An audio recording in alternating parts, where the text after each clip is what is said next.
Eleonora. From this month forward, all of your pension checks will be deposited directly into my account." Those were the words my son, Julian, spoke on that gray Thursday afternoon.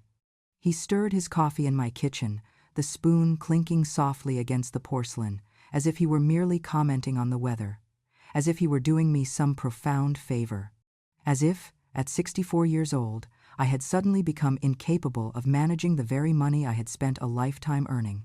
I said nothing. For several heartbeats, I just stared, searching his face for a flicker of the boy I had raised alone, the child I had shielded from the world with my own body, the man I had built from the sweat of my labor. I was searching for an explanation, a trace of doubt, anything. I found nothing. There was only his placid smile, the unsettling confidence of someone who has already factored in your compliance. I took a slow breath, the air feeling thin and cold in my lungs, and I told him yes, that it sounded fine, that, of course, I trusted him. Julian's smile widened, a mechanical stretching of the lips that didn't reach his eyes. He stood, leaned over, and pressed a dry, fleeting kiss to my forehead, a gesture of ownership, not affection. "It's for the best, Mom," he murmured, his voice laced with a condescending reassurance. He said I wouldn't have to worry about a thing, that he would handle everything, that it was for my own good. For my own good. The words hung in the stale air long after the sound of his car faded down the street, clinging to the walls like a toxic mist. That same night, as was his custom, Julian returned. It was Friday. He was never alone on Fridays. He arrived with his wife, their arrival announced by the scrape of the key I had given him turning in my lock. He came expecting the familiar comforts, the aroma of a hot meal, the table meticulously set, the guarantee of free food, a ritual he had claimed as his due every Friday for 3 long years. I heard their footsteps on the porch. I heard the door swing open. And then, I heard the scream. It was not a scream of fear. It was a high-pitched, desperate wail of profound inconvenience. The sound of someone confronting a reality they had not authorized. The sound of someone realizing, in a sudden, sickening drop, that the world was no longer revolving around them. I remained seated in my wooden chair, in the cavernous silence of my empty kitchen, in my empty house. I listened as that single, ugly sound echoed off the bare walls. I did not move. I did not go to see what was wrong. I already knew. Julian burst into the kitchen, his face a mask of pale disbelief, his eyes wide and frantic. His wife, Alana, hovered behind him, her perfectly painted mouth agape, mirroring his shock. "Mom!" he yelled, his voice cracking. "Mom, what did you do? Where is everything? Where is the furniture? The television? Where is everything?" I looked at him, and a strange, cold calm washed over me, a stillness I didn't recognize in myself. I found my voice, and when it came, it was softer than a whisper, yet it seemed to fill the room. "I sold a few things," I said, my gaze level with his. "I needed the money. After all, if you're going to be managing my finances, I thought I should ensure I had some liquidity first." His face transformed. The pallor vanished, replaced by a sudden, violent crimson. Shock evaporated, leaving only pure, unfiltered rage. He took a step toward me, his hands clenched at his sides, and in that instant, for the first time in my 64 years, I saw my son for what he truly was. Not the boy I remembered, not the man I had proudly watched walk across a graduation stage, but this, a stranger. A furious, entitled stranger whose eyes burned with contempt and something else, something that looked terrifyingly like hatred. "You're crazy," he hissed, the words sharp as glass. "You're completely insane. How could you sell everything without asking me? What are we supposed to do when we come over now? How are we going to be comfortable here?" That was the sentence. The one that severed the final, frayed thread of my denial. How are we going to be comfortable here? Not, "Are you okay, Mom?" Not, "What's wrong?" His concern was not for the woman who had just liquidated her life, but for the loss of his weekly comfort. My home was not my sanctuary. It was his amenity. Alana glided forward then, her eyes, which I had always found cold, now looked calculatingly reptilian. "You're being selfish, Eleonora," she said, her voice dripping with accusation. "Only thinking about yourself. We come here every single week to keep you company, to make sure you're all right, and this is how you repay us? Selfish." Me. The word hung in the air, an absurdity so profound it was almost comical. I, the woman who had worked double shifts for 2 decades so Julian could attend a private university. The woman who had sworn off any chance of a new life after his father vanished, terrified a stepfather might disrupt his world. The woman who had lived in cramped apartments, worn threadbare clothes, and eaten rice and beans for a month straight just so he could have the right sneakers. I was the selfish one. Julian just stared at me, his brow furrowed, as if I were a complex equation he couldn't be bothered to solve. And then, he delivered the final blow, the one that broke something deep inside me. "Maybe suggesting the bank account was a mistake," he said, his voice turning cold and clinical. "Maybe you're not in a condition to be making sound decisions. Maybe you need more help than I thought. More help. Control." He was painting me as a burden, an incapable old woman who needed to be managed. I rose from the chair. My body felt light, my bones hollow. I looked at these 2 people, these intruders in my empty home. "Dinner isn't ready," I said, my voice resonating with that new icy strength. "There is no dinner. If you're hungry, you can find somewhere else to eat." The silence that followed was thick, suffocating. Julian stared, uncomprehending, as if I had suddenly begun speaking in a dead language. Alana let out a short, bitter laugh and muttered something under her breath about gratitude. And then Julian said the words I still hear when I close my eyes, echoing in the dark. He said it with a coldness that was entirely new, a deliberate, sharp-edged weapon. "You should be careful, Mom. A woman your age, alone, without family who truly cares about her, could end up in a very bad place. I'm all you have. You should remember that before you do something else this stupid." They left. They stormed out, slamming the front door so hard I felt the vibration through the floorboards. I heard their car engine roar to life, the tires squealing as they pulled away. I stood alone in my empty kitchen, in my empty house, and I felt something inside me crack, a final, definitive break. But what flooded the void wasn't sadness. It wasn't despair. It was clarity. A terrible, blinding, and absolute clarity. My son did not love me. Perhaps he never had. I was, and had always been, a resource, a utility, a source of money, food, and convenience. I sat back down in my chair. I looked at the bare walls, at the ghostly outlines on the floor where my sofa and my television had once been things I had bought with my own labor. And for the first time in what felt like a lifetime, I smiled. Because Julian didn't know the truth. He didn't know that I hadn't sold the furniture because I needed the money. I had sold it to send a signal, to rattle the cage, to see precisely how he would react. I had sold it to confirm the sickening suspicion that had been growing in my heart for years.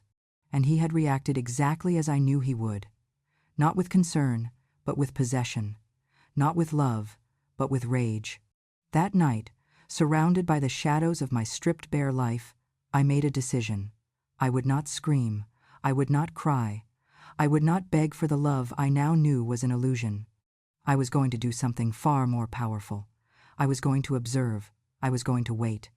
I was going to let Julian believe he had won, that his threat had terrified me into submission. And then, when he was at his most confident, when he was most certain of his control, I was going to dismantle his world. I was going to show him, and his calculating wife, exactly who Eleonora Vance really was. Not the submissive mother, not the convenient utility, but the woman who had survived abandonment, poverty, and decades of relentless work. The woman he should never, ever have underestimated. There was a time I believed that motherhood was a currency, that the love I poured out would, by some universal law, be returned. That the daily grinding sacrifices were bricks, building an unbreachable fortress between my son and me. I was a fool. Julian was born on a blizzard night 36 years ago. His father, the man who had whispered promises of forever, left when Julian was barely 2. He said he was finding himself. He said I would understand. I never did. But I didn't waste time waiting. I was left with a toddler, a third-floor apartment with drafty windows, and a secretarial job that paid just enough to starve slowly. It was never enough. So, I took a second job, cleaning corporate offices at night. I would leave Julian with my neighbor, Mrs. Genevieve Croft, a kind widow who watched him for a few dollars I couldn't spare. My days were a blur. 7 a.m. to 6 p.m. at the office. Rush home, feed Julian, bathe him, read him a story, put him to bed. Then, at 9 p.m., I would leave again, plunging my hands into other people's filth until 2 a.m. I slept for 4 hours. I did this for 16 years. I remember he wanted a specific pair of sneakers, a brand all the other kids had. They cost $150. My combined monthly income was $1,400. That $150 was our grocery budget for 2 weeks. I bought him the sneakers. I ate oatmeal and potatoes for an entire month, but my son walked into school with his head held high. When he turned 18, he wanted college, a private university with a $20,000 a year price tag. I didn't have $20,000. I didn't have $2,000. But I walked into a bank and signed a loan against my own future. I shackled myself to a debt that I only finished paying off 10 years later, long after he had graduated. He got a good job in finance, earning $4,000 a month right out of school. I was so proud. I thought, I've done it. He's safe. But Julian didn't leave. He said he needed to save, to build a solid foundation.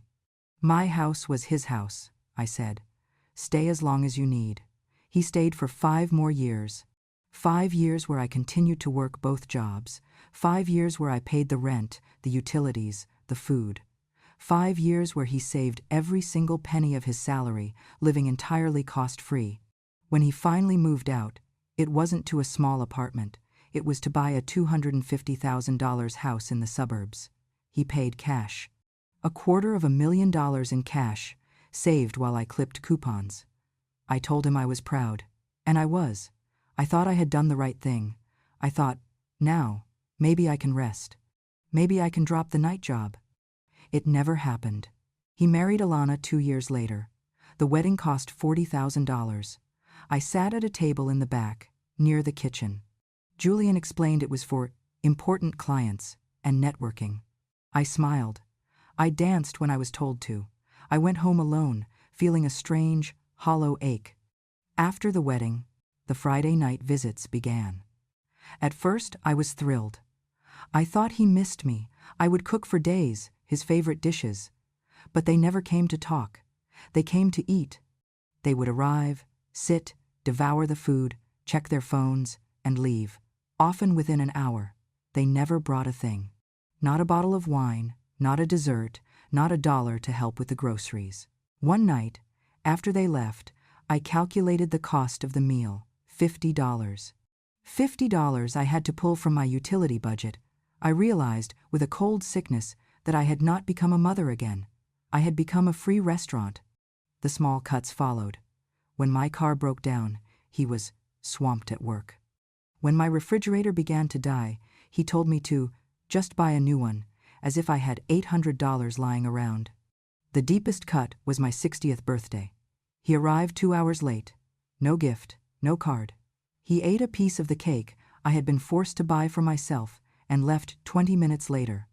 I wept that night, a deep, ragged sobbing I hadn't allowed myself in years. I finally understood. I was no longer important. I was just available. And the worst part? I had allowed it. I had never demanded respect, never pointed out the imbalance. I was terrified that if I complained, if I asked for anything, he would disappear completely. The thought of losing him, even this hollow version of him, was a terror greater than my own degradation. So I remained the convenient mother, the silent mother, until that Thursday, when he came for my pension. And something, buried deep beneath decades of sacrifice, finally woke up. The following Monday, Julian returned, all business and smiles. He spread a sheaf of documents across my kitchen table. "Mom, this is simple. Just sign here, here, and here." They were the forms, he explained, to automate the transfer. "This way, I pay all your bills, you won't lift a finger." I picked up the papers. I read the fine print, and the blood in my veins turned to ice. It wasn't just access, it was a full power of attorney. It was total authority to open accounts, close accounts, make transfers, and make financial decisions on my behalf. "Julian," I said, my voice quiet, "this says you would have complete control." He nodded, unbothered.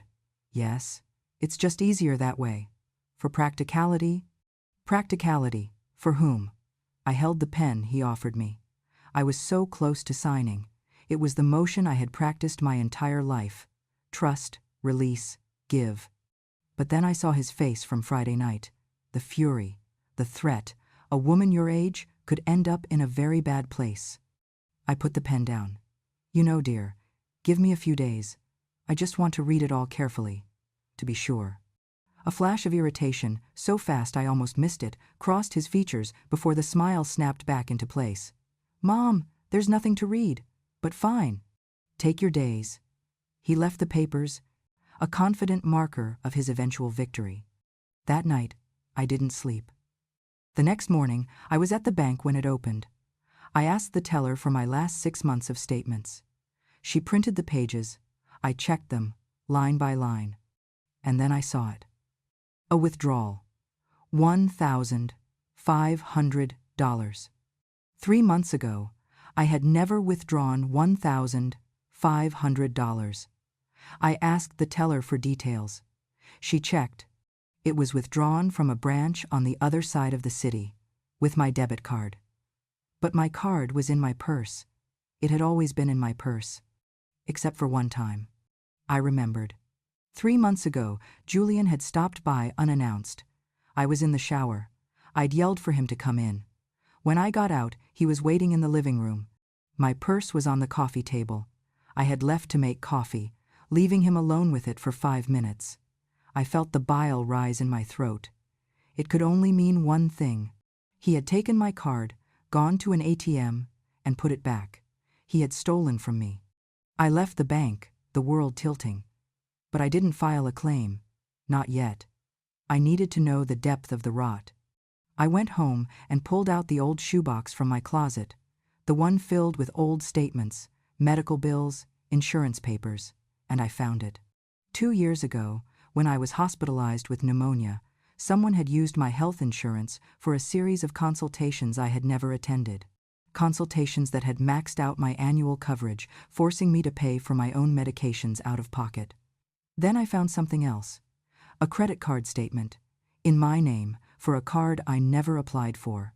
It had a balance of $4,500. I called the company. The account was 18 months old. I asked for the purchase history. Hardware emporiums, electronics stores, high-end furniture outlets. Julian had renovated his $250,000 house using my credit. I sat on the floor, surrounded by the paper evidence of his betrayal, and felt the very architecture of my life collapse. It wasn't just the money. It was the planning. The cold, methodical deception. He had been stealing from me for years, all while accepting my free meals, all while telling me I needed his help to manage my money. I wept until my eyes were dry. And then I wiped my face, gathered the papers, and made a new decision. I would not confront him. Not yet. He would deny it. He would call me confused, senile. He would twist it until I doubted my own sanity. No. I was going to be smarter. I was going to collect proof. I was going to build a case so solid, so irrefutable, that it was indestructible. That Friday, Julian and Alana arrived, as if nothing had happened. They expected the empty house to have been a momentary lapse, a tantrum I had gotten over. But this time, I had cooked. I had made his absolute favorite, the chicken casserole I used to make when he was small and sick, the dish that wordlessly said, "I love you." They sat, they ate, they talked about their work, a movie they'd seen. I watched him. He ate my food, the food of his childhood, with the same vacant indifference he would give a fast food burger. No gratitude. No love. Just the mechanical act of consumption. When he was finished, he wiped his mouth and pushed the bank papers across the table, right next to his empty plate. Mom, your days are up. You've thought about it. Sign. I looked him dead in the eye. I'm still not sure, Julian. I need more time. Alana scoffed. Patricia, this is ridiculous. He's trying to help you. Why are you being so distrustful? Distrustful. She was right, but not in the way she imagined. Julian stood up, the mask of the caring son gone. His expression was hard. Mom, this is for your own good? You can't manage this alone? Look at the irrational decisions you're making. Irrational. Selling my own things was irrational. Stealing from his mother, apparently, was not. I held his gaze until he looked away. They left that night without another word. And I sat in my kitchen, staring at the unsigned papers, knowing that a silent war had just begun. The days that followed were defined by a new, heavy silence. Julian didn't call. He didn't visit. He was punishing me with his absence, confident that my loneliness would break me, that I would crawl back and sign his papers just to feel his presence again. He miscalculated. For the first time, the silence in my house didn't feel like loneliness. It felt like clarity. It felt like a war room. I spent those days digging, and the deeper I went, the darker it became. I discovered that 3 years ago, when he'd lost his ID and borrowed mine to pick up an urgent package, he had used it to open an electricity account in my name. For his house. For 3 years, his utility bills were tied to my credit. When a payment was late, my credit score took the hit. This was why I had been denied a small loan for car repairs last year. It wasn't just theft, it was sabotage. I called the utility company. I told them it was fraud. The woman on the phone told me I would have to file a sworn statement. Identity fraud. Committed by my own son. The next morning, I did something I had never done. I went to see a lawyer. A small office downtown. Mr. Eris Thorne, attorney at law. I walked in feeling like a fool, a 64-year-old woman tattling on her child. But Mr. Thorne, a man with kind eyes and a sharp suit, listened without a single flicker of judgment. I told him everything. The $1,500, the $4,500 credit card, the insurance, the electricity bill, the papers Julian wanted me to sign. When I finished, he leaned back and sighed. Mrs. Vance, what you're describing is a systematic pattern of financial elder abuse and fraud. If you sign those papers, you are not getting help. You are handing him a loaded weapon, and you will have no legal recourse when he empties your accounts. The words hit me like stones. What can I do? First, he said, you sign nothing. Second, you report the fraud on the card and the utility. Third, you go to your bank today and change every password, PIN, and account number you have. Fourth, you should consider a restraining order. A restraining order against Julian. The idea was grotesque. I don't want to get him in legal trouble, I whispered. He's my son. Mr. Thorne looked at me with a profound, weary compassion. Mrs. Vance, your son is in legal trouble. He has committed multiple felonies. The only question is whether you want to protect yourself. I left his office with a folder of forms and a spine made of steel. I went directly to the bank. I changed everything. I filed the formal fraud dispute on the credit card. I felt exhausted, but lighter. That night, Julian finally called. His voice was tight. Mom, we need to talk. Come to my house for dinner tomorrow. We have to sort this out. It was a command, not an invitation. The old me would have obeyed. I can't tomorrow, Julian, I said. I'm busy. A sharp silence. Busy? Busy with what? This is important. Maybe for you, I said. I have other things. You're acting very weird, Mom. You need to stop being stubborn and sign those papers. It's for your own good. Those words again. The trigger. Lawrence, I said, my voice as cold and clear as a winter morning. I'm not signing anything. And I think we need to have a very serious conversation. About what? His voice was cautious now, wary. About $1,500 that vanished from my account. About a $4,500 credit card I never applied for. About an electricity bill in my name at an address where I have never lived. The silence that followed was absolute, so total I could hear the static on the line. I don't know what you're talking about, he finally stammered. I think you do. And you need to think very carefully about your next words. Mom, you're delusional, he snapped, defaulting to his script. You're getting confused. Maybe you need to see a doctor. There it was, the senility card. I'm not confused, Julian. I have all the papers, I have all the proof, and I've already spoken with a lawyer. Another silence. This one was different. It was heavy with panic. You, a lawyer? His voice was a whisper. Yes. And he explained in very clear terms what fraud and identity theft mean. You can't be serious. I'm your son. Everything I did was to help you. Help me? You stole from me, Julian. You used me. You lied to me. I would never. You did, I interrupted. And you know it. The only question now is what we're going to do about it. I heard his breathing, ragged and fast. I'm coming over, he said, his voice hard. We're talking now. No, I said. You are not. If you want to talk, we can do it with our lawyers present. You're crazy, he roared, the panic turning to rage. Completely crazy. After everything I've done for you, all the times I came to see you, all the times you came to eat, I corrected him. Where were you when I needed you, Julian? I hung up the phone. I sat in the dark, trembling, not with fear, but with the volcanic release of decades of suppressed rage. I had finally found my voice. The next morning, I woke with a singular purpose. I went to my savings bank, the one account he didn't know about, and withdrew my entire life savings, $8,200. It wasn't much, but it was mine. I opened a new account at a different bank across town, under new passwords. I went to the utility company and filed the fraud affidavit.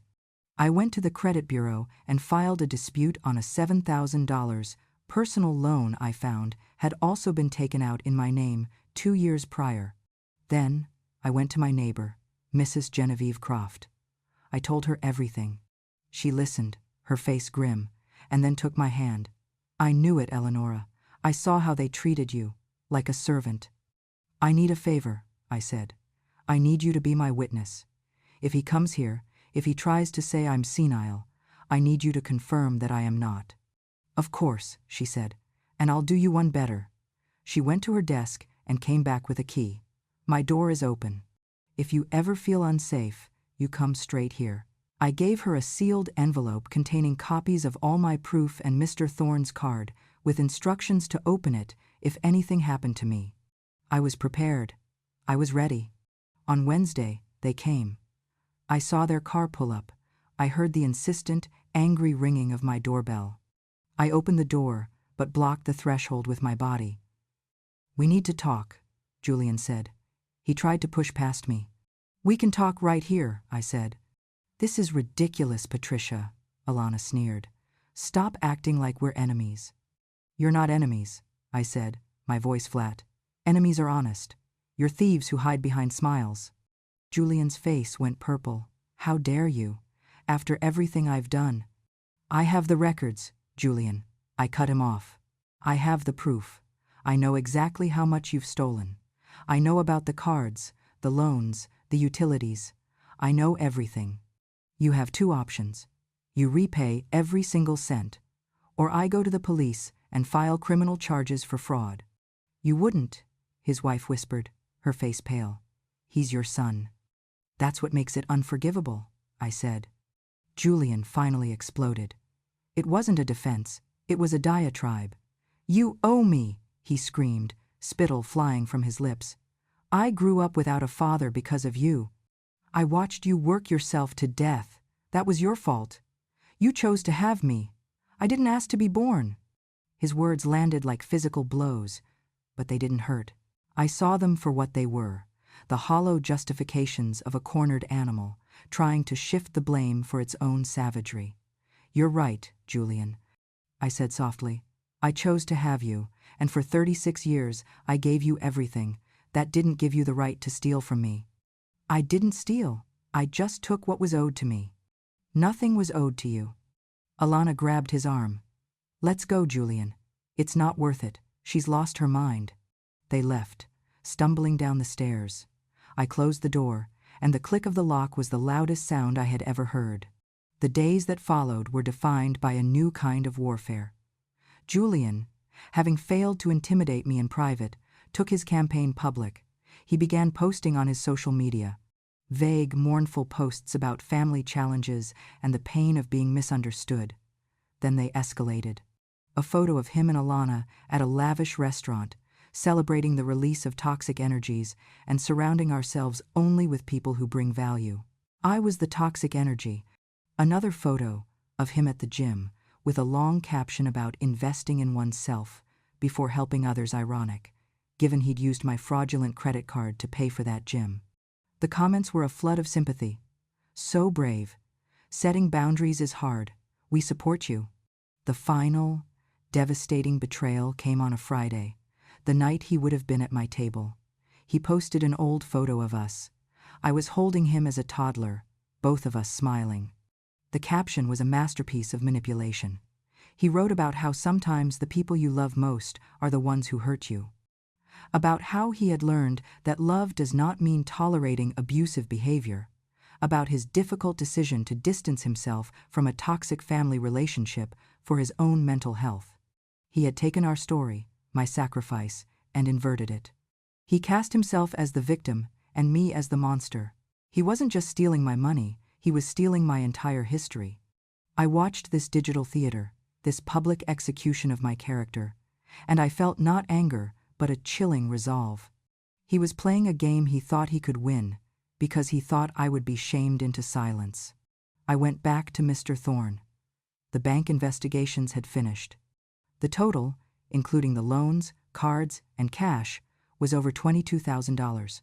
"We can send a private demand letter," Mr. Thorne advised. I thought about it. A private letter. An opportunity for him to apologize, to make it right, to save face. But I looked at the printout of his social media post, the one where he called me an abuser. I knew, with absolute certainty, that he would not see a private letter as grace. He would see it as weakness. He would see it as a negotiation, another chance to manipulate. "No," I said. "No private letters. I want to file a formal civil lawsuit. Today, I want it to be a public record." "Mr." Thorne raised an eyebrow, then nodded slowly, a small smile of respect on his face. "As you wish, Mrs. Vance." Julian was served on a Thursday. Less than an hour later, my phone began to scream. Call after call. I let them all go to voicemail. I listened to them later. The first message was panicked. "Mom, this is a terrible misunderstanding. Call me. We can fix this." The second was pleading, "You're ruining my life. Please. Think about what you're doing. You're destroying your son." By the fifth message, the pleading was gone, replaced by the familiar rage. "You're going to regret this. I have lawyers. They'll prove you're senile. You'll be the villain in this, I swear to God." He tried to control the narrative online, posting a long, vague statement about being legally attacked by a confused family member. But this time, his words were useless. Because a civil lawsuit is public, and the court filing contained everything: the dates, the account numbers, the dollar amounts, the irrefutable, itemized list of his fraud. His facade crumbled. His own lawyers, upon seeing the evidence, told him he had no defense. The public documents were found by his friends. The neighborhood gossip mill, fueled by Mrs. Croft, ignited. People who had sent him support were now seeing the truth. His wife, I heard, was ballistic, not at his theft, but at the social humiliation. The settlement negotiation was swift. He had no leverage. His only option was to avoid a public trial and the criminal charges that would inevitably follow. Mr. Thorne informed me they had agreed to all terms: full repayment of the $22,000, plus $5,000 in damages and all my legal fees. But I had one final condition. One clause he fought harder than the money. He had to issue a public statement on the same social media he had used to slander me, admitting to the fraud. The post appeared on a Tuesday. It was brief, sterile, and clearly drafted by lawyers. But the words were there. An admission of unauthorized access to bank accounts, of opening lines of credit without permission, and of serious errors in judgment that he deeply regretted. The digital world he had built exploded. The payments began arriving in my new bank account, punctually, every month. He knew a single missed payment would invalidate the agreement and activate the criminal case. And with that money, I bought a plane ticket. I spent 64 years living for someone else. Now, for the first time, I was living for me. I sold the empty house and bought a small cottage in a coastal town 3 hours away. A place he would never find. It had a small yard where I finally planted the garden I had always wanted. Julian called one last time after the final payment was made. His voice was small, hollow. He asked if we could ever talk, if reconciliation was possible. I listened to the silence on the line, and then I spoke. The son I raised, Julian, either never existed or he died a long time ago. He was replaced by a stranger I do not know and do not wish to know. I hope you find peace in your life, but you will do it far away from me. I have closed that door, not out of hatred, but out of self-preservation. He made a sound, a sharp intake of breath that might have been a sob, and hung up. I live in my small house by the sea now. I drink coffee in my garden and watch my flowers grow. There is a peace here I never knew existed. I finally understood that true love cannot exist where respect is absent. I learned that sacrifice is not a virtue if it demands your annihilation. Setting a boundary is not an act of cruelty, it is a necessary act of survival. Protecting your peace is not selfishness. It is the highest form of wisdom. I closed the door on my son, not as an act of revenge, but as an act of dignity. I did not win by becoming his enemy. I won, simply, by refusing to remain my own victim.